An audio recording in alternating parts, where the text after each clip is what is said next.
paano ko makakasiguro na hindi ako kakainin ng sistema?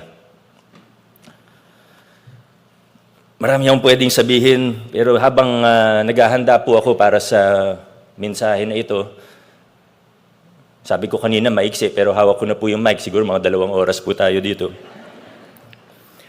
Habang naghahanda po ako, meron akong nahanap na listahan na ginawa ko several years ago. I think I was already a mayor. I don't even remember what year I wrote this. But it's actually a list of things that serve as a reminder to myself. So you can adopt it or not, pero para sa akin, nakatulong po ito.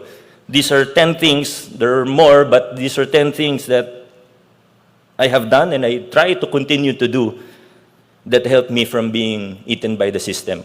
And these are 10 things, but I'll read it in 60 seconds. I just want to put it out there.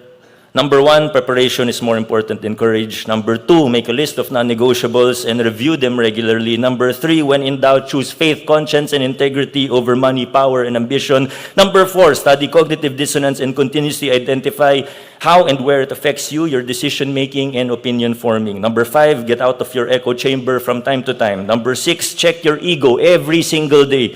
Number 7, have people in your life who share the same or similar principles, values, and beliefs. Number 8, allow said people to keep you grounded. Number 9, give these people the license to hold you accountable. And number 10, have a healthy level of respect, but also be willing to go against the status quo.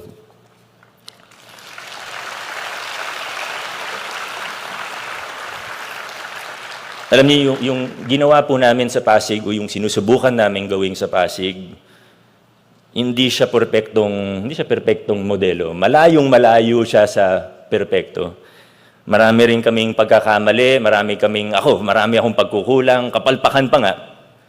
Pero siguro yung kahalagahan ng ginawa namin o ginagawa namin sa lungsod ng Pasig, sa ating lokal na pamahalaan ng Pasig, ay pinakita namin na kahit mahirap, posible ang pagbabago ng luma at bulok na sistema. Posibleng talikuran ng mga lumang kalakaran kahit matagal na itong nakaugat sa ating mga institusyon, sa ating sistema, maging sa ating kultura.